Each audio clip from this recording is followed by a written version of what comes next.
네, 이슈앤피플 2부 이어가겠습니다. 오늘 새벽에 정말 기분 좋은 잠 설치신 분들 많으셨을 겁니다. 우리의 태극전사들 20세 이하 월드컵에서 2회 연속 4강 진출하는 정말 신화를 썼습니다. 이 기쁨을 함께 나누겠습니다. 한준 풋볼 아시안 발행이 지금 스튜디오에 나오셨습니다. 어서 오세요. 예, 안녕하세요. 예, 자 우리 남자 축구 국가대표 U20 월드컵에서 4강에 진출했습니다. 먼저 경기 내용 한번 정리해 주시죠. 뭐 아프리카의 강호죠. 또 20세 이하 월드컵에서는 뭐 아르헨티나와 더불어서 역대 뭐 최고의 뭐 강한 성적을 거둬왔던 나이지리아와 우리가 8강에서 만났는데요. 예예. 연장전 120분에 거의 혈전을 치렀죠. 저희가 솔직히 밀리는 경기, 조금 수비를 많이 하는 경기를 했는데 연장전 시작 5분 만에 이제 이승원 선수의 코너킥을 수비수인 최석현 선수가 헤더 슈팅으로 마무리하면서 선제골을 넣었고, 그리고 끝까지 또 수비를 잘 해내면서 1대0 승리로 4강에 진출을 했습니다. 예. 그런데 우리가 전에는 그런 얘기 많았잖아요. 이 세트 피스에 우리나라는 참 약점을 보이고 있다. 그런데 이번에 보니까 코너킥을 했는데 거기서 골을 넣는 경우가 굉장히 많았어요. 뭐 실제로 우리가 대회 4강에 오르기까지 총 9골을 넣었는데요. 그중에 4골을 세트 피스로 넣었기 때문에 절반에 달하는 골을 세트 플레이로 넣고 있고, 또 이게 뭐 몰아치기를 한 게 아니라 실제로 매 경기마다 중요한 순간에 다 이렇게 세트 피스로 골을 넣었거든요. 0대0으로 비겼던 감비아전을 제외하면 모든 경기에서 이 세트피스 골이 중요했고, 뭐 1차전 프랑스를 상대로 깜짝 승리를 거둘 때도 아시다시피 이승원 선수의 이제 프리킥을 이영준 선수가 헤더 슈팅으로 연결하면서 골을 넣었었고, 또 최성현 선수 같은 경우에는 뭐 16강의 에콰도르전에서도 이렇게 골을 넣었었고, 또 온두라스와 상대로 우리가 좀 질 뻔했던 경기에서도 이제 박승호 선수의 헤더골이 세트피스에서 나왔는데, 결국에는 세트플레이나 세트피스 이런 것들은 경기 전 훈련에서 얼마나 열심히 또 많이 잘 준비했느냐에 따라 나오는데, 우리 대표팀은 분명히 김은중 감독이 성적을 내기 위해서 어떻게 준비를 해야 되느냐, 이런 것들에 대해서 확실하게 어떤 그 팀보다도 잘 준비했다, 이렇게 볼 수 있는 결과라고 할 수 있겠습니다. 세트피스에서 득점이 나왔다. 이 말은 다시 말해서 우리가 굉장히 준비를 많이 했다. 약속된 경기를 잘했다. 뭐 이렇게 말씀하시는 거죠? 그렇죠. 이거는 사실 어떻게 움직일까, 어디로 찰까, 누가 어떻게 교체해서 상대를 따돌릴까, 이런 부분들을 연습하고 준비했던 플레이를 훈련장에서 한 걸 그대로 또 보여주는 거거든요. 그게 이제 경기마다 성과가 나오고 있다는 것은 얼마나 훈련이 잘 된 거냐, 또 얼마나 선수들이 집중하고 있느냐, 얼마나 선수들이 감독의 지시를 흡수하고 있느냐를 보여주는 건데, 이번 대회 분명히 역대 그 어느 때보다 저는 감독의 역량, 김은중 감독이라는 지도자를 발견한 것이야말로 가장 큰 성과가 아니겠느냐, 뭐 그렇게 생각을 하고 있습니다. 그렇게 말씀하시면 사실 보는 내내 솔직히 조마조마했어요. 왜냐하면 뭐 그러니까 그 상대편이 나이지리아 공격을 하는 공을 갖고 있는 시간도 많았고, 그렇기 때문에 조마조마했는데, 역시 뭐 전문가니까 뭐 한 기자님 그렇게 보시지는 않으셨나 봐요. 뭐 사실 그 나이지리아가 공격을 많이 하긴 했습니다. 슈팅을 거의 21번 정도 때렸는데 실제로 근데 우리의 골문을 위협했던 슈팅 자체가 그렇게 많지는 않았어요. 물론 이제 연장전 종료 직전에 옆구멍을 때렸던 상대의 슈팅이 약간 철렁한 상황이 있긴 했었지만, 우리 선수들이 압박도 잘했고, 비록 이제 체력적으로 힘들잖아요. 지금 그 8강전까지 오는 과정이면 한 3일 간격으로 경기를 계속 치러야 하고, 또 선수들이 좀 먼 곳, 또 아르헨티나까지 가서 현지 적응을 하면서 또 경기를 하고 있기 때문에 힘들 수밖에 없는데, 그런 체력적인 어려움 속에서 우리가 특히 이제 나이지리아 선수들, 아프리카 선수들은 분명히 힘이 좋고 빠르고 이건 탄력적인 플레이들이 있기 때문에 솔직히 고전할 수밖에 없는데, 김은중 감독이 대단한 게 뭐냐면 우리가 대회를 치르면서 또 상대팀의 맞춤 전술을 잘 했다라는 겁니다. 1차전 상대인 프랑스, 솔직히 프랑스도 이제 아프리카계 선수들이 많기 때문에 거의 아프리카 팀에 가까운 그런 운동 능력을 갖고 있어요.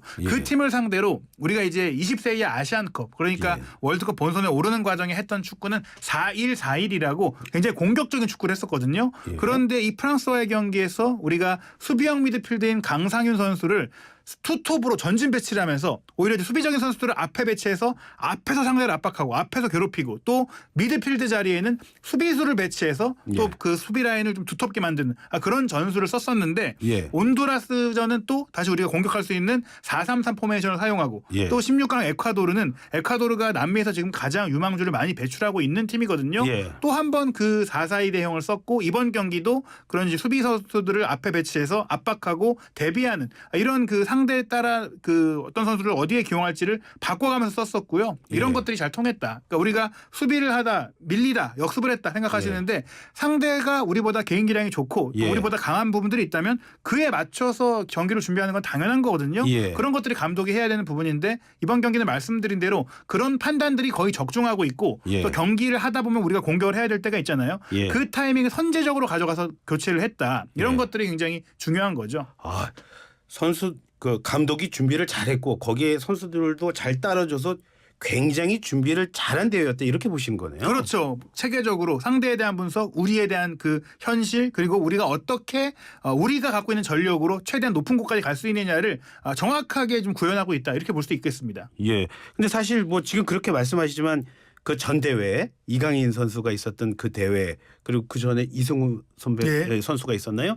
뭐 그런 대회에 비해서 이번에는 좀 약한 게 아니냐 이런 예상이 있었던 게 사실 아닙니까? 그런데 어떻게 이렇게 좋은 성적을 낼 수 있었다고 보십니까? 분명히 그런 부분들은 이제 유명한 선수가 있느냐 없느냐에 따라서 그런 얘기들이 나오는 것 같아요. 흔히 말하는 뭐 골짜기 세대다 뭐 이런 얘기들을 하잖아요. 예, 예. 실제로 2013년에 우리가 이광종 고인이 되신 감독님과 함께 8강에 갔을 때도 스타가 없다는 얘기들이 있었는데 그때 가장 좋은 활약을 펼쳤던 선수가 권창훈 선수인데 예. 그 뒤에 권창훈 선수가 막 프랑스 리그에 가서 엄청난 활약을 펼치기도 했었고 예. 월드컵도 참가를 하는 그런 선수가 됐잖아요. 예. 지금도 마찬가지라고 생각해요. 그러니까 연령별 팀에서 뭐 2017년에 뭐 이승우, 백승호 선수 같이 바르셀로나 유소년 팀에 진출했던 선수들도 있었고 또 예. 2019년에는 또 발렌시아에서 성장하고 있던 이강인 선수가 있었는데 예. 이번에는 그런 화려한 선수는 없었어요. 예. 하지만 막상 뚜껑을 열어봤을 때는 예. 정말 모든 선수들이 기본기가 탄탄하고 또 예. 잠재력을 갖고 있고 오히려 그런 기대가 덜한 가운데 부담감도 좀 덜하지 않았을까. 예. 또 그런 가운데 김문중 감독이 이런 선수들의 장점들을 잘 끌어올려내면서 예. 좀 보여주지 않았을까. 실제로 이 경기를 마치고 나서 그 김문중 감독이 경기 후 인터뷰에서 조금 이제 눈시울을 붉히는 그 모습이 네. 있었는데 예. 이렇게 얘기를 했어요.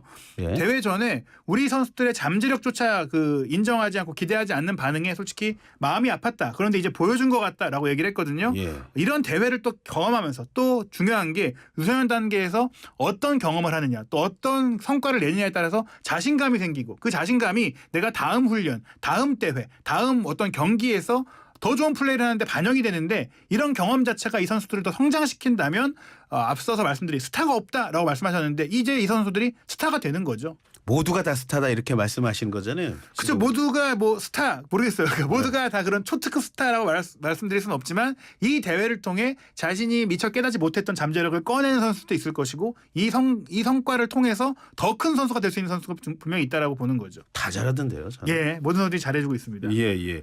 특히 그렇지만 모든 선수들이 다 잘하지만 8강까지 어떤 경기를 통해서 어떻게 보면 그 전대회보다 뭐 약할 수 있다라는 예상을 벗어나서 지금 더 잘하고 있는 거 아닙니까? 예. 이런 데서 뭐 발굴해낸 무슨 스타 플레이가 있다 그러면 어떤 선수들을 얘기해 주실 수 있을 것 같아요. 사실 대표적으로 보자면 우리가 척추 라인이라고 하잖아요. 중앙 라인의 공격, 미드필더, 수비 이렇게 좀 이제 가운데에서 중심을 잘 잡아줘야 예. 감독이 선수를 운영하고 전술을 짜는 데 있어서 구심점을 삼을 수가 있는데 예. 이 라인마다 우리는 좋은 선수들이 있어요. 우선 최전방에는 전 경기에 선발 출전했던 193cm의 장신인 이영준 선수가 예. 있죠. 이 선수가 앞에서 공을 잡아주고 버텨주고 공중볼을 따내주고 예. 압박해주고 또 이런 포스트 플레이를 잘 해주기 때문에 게다가 뭐 프랑스전에 골도 넣고 너무 또 열심히 지난 그 뛰더라고요. 예. 에콰도르전도 멋진 골을 예. 넣었잖아요. 이 선수 분명히 앞으로 우리가 기대할 만한 대형 공격수다라고 볼 수 있겠고 예. 미드필드 라인엔 주장인 이승원 선수 우리가 세트피스로 4골 넣었다고 말씀드렸잖아요. 예. 그 4골을 다 이승원 선수가 어시스트했어요. 예. 4골을 다 이제 프리킥과 코너킥으로 만들었고 그러니까. 또 프랑스와의 경기 골도 넣었고 이 선수가 중앙 지역에서 볼 배급도 해주고 또 부지런히 뛰어주는 역할을 해주고 있거든요. 이 예. 선수도 주목할 만하고 예. 수비 라인에는 대회 전부터 주목을 받았죠. 잉글랜드 프리미어리그의 브렌트포드로부터 이미 공식 제안을 받은 김지수 선수. 예. 이 선수가 성남FC 소속인데 지난해에 고등학생 신분으로 18살의 나이로 K리그 경기를 뭐 굉장히 많이 뛰면서 이미 실력을 검증했던 제2의 김민재로 불리는 선수거든요. 이렇게 중앙 라인에 이미 3명의 앞으로 장차 대표팀을 노릴 수 있고 또 유럽 진출까지 노릴 수 있는 선수들이 있다라고 예. 볼 수 있겠습니다. 우리 수비에서 이제 유럽 진출을 노릴 수 있는 선수들이 많이 성장하고 있다. 이거는 한국 축구로서는 뭐 복이다 이렇게 볼 수 있는 거 아닙니까? 그렇죠. 사실은 이제 어떤 하나의 스타가 나오면 그 뒤를 잇는 또 그 선수를 보고 꿈을 키우는 선수들이 많이 나오잖아요. 예. 박지성 선수의 등장으로 또 손흥민 선수가 꿈을 키워서 프리미어리거가 됐던 것처럼 예. 이제는 김민재 선수가 이탈리아 세리에 A에서의 활약으로 예. 세계 최고의 수비수로 평가를 받고 있고 이제 그걸 보면서 잘하고 자신감을 얻는 선수들이 나올 거라는 것이죠. 바로 이 김지수 선수가 이미 뭐 유럽 진출이 거의 예정돼 있다라고 할 수 있어요. 지금 뭐 대회가 끝나고 나면 본격적인 협상을 마무리할 것 같은데 이 예. 김지수 선수도 분명히 앞으로가 기대되는 선수입니다. 근데 사실 지금 선수들 너무 잘해가지고 세계가 다 쳐다보면서 저 선수 좋은 팀에서 데려가려고 하고 있다 이런 말씀하신 것 같은데 대회 시작 전만 해도 이강인 선수가 활약했던 게 바로 전대 아닙니까? 예. 그때보다는 많이 약해졌다 이런 얘기 많이 하지 않았습니까? 예, 사실 우리가 뭐 이렇게 생각할 수 있어요. 잘 모르면 못하는 줄 안다.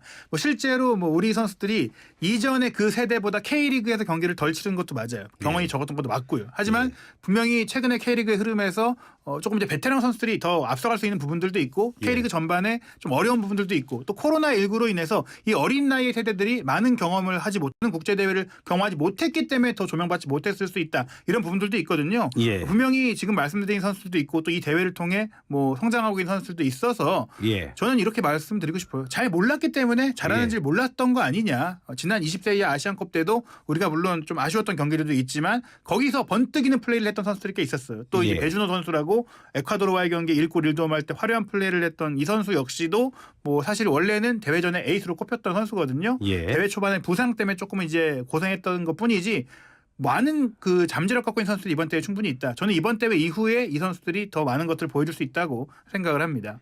그 잘 모르면 못하는 줄 안다는 말을 저에게 한 것 같아서 굉장히 예. 좀 많이 찔렸습니다. 예. 자 그러면 선수들이 이번 대회에서 이렇게 좋은 성적을 거둘 수밖에 없었던 이유 한번 냉정하게 정리해 볼까요?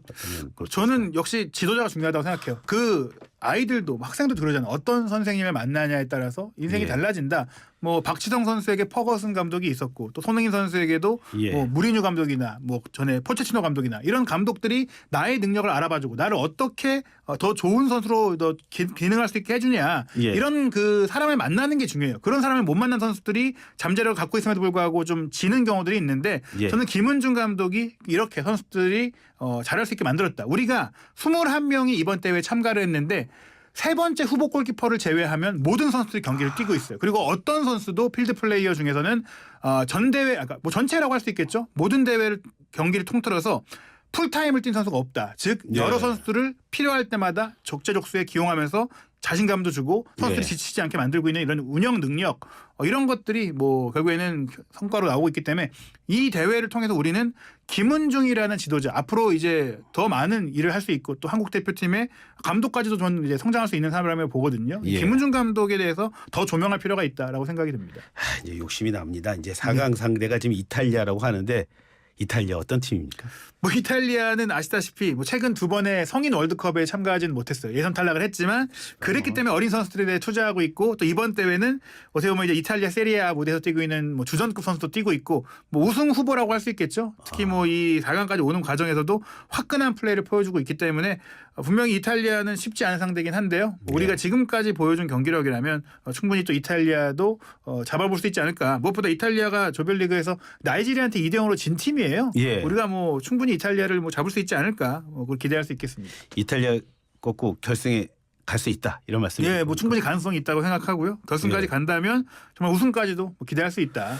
그런데 그러려면은 지금 우리 선수들이 그 경기력이 높아야 되는데 예. 그러기 위해서는 부상 선수 뭐 경고 누적 선수 있으면 안 되는데 뭐 부상 경고 누적 때문에 걱정되는 선수 혹시 있습니까? 뭐 현재로서 없습니다. 물론 이 박승호 선수가 이미 뭐 큰 부상을 당했기 때문에 한국에 와서 이제 치료를 하고 있는 경우를 제외하고는 예. 나머지 현재 대회에 참가하고 있는 20명의 선수들은 몸 상태도 괜찮고 경고 누적 징계 등도 없기 때문에 예. 우리가 지금까지 했던 그 경기력을 그대로 좀 보여줄 수 있지 않을까 생각을 하고 있습니다.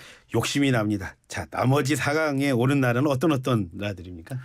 사실 그 반대편이죠. 우루과이와 이스라엘이 올라와 있는데 예, 예. 이스라엘이 뭐 돌풍의 팀이에요. 24회 월드컵을 거의 뭐 처음 본선에 오를 정도로 놀라움을 준 팀인데 강력한 우승 후보였던 브라질을 이제 8강에서 3대2로 꺾고 올라왔는데 굉장히 예. 조직력도 좋고 또 화끈한 기술 축구를 보여줬습니다. 예. 우리가 4년 전 대회에서 우크라이나와 결승에서 만났을 때 우크라이나니까 해볼 만하지 않을까 싶은데 솔직히 이 대회에 유럽의 축구 강국들은 이미 이 나이대 선수들이 이제 유럽 프로리그 B클럽에서 주전으로 뛰고 있다 보니까 솔직히 그런 선수들이 요즘엔 참가하지 않다 보니까 우리에게 좀 기회가 오는 것도 있거든요. 근데 이스라엘은 뭐 주전 선수들이 다 왔고 또 이탈리아도 말씀드린 대로 꽤 많이 왔기 때문에 만만치 않다.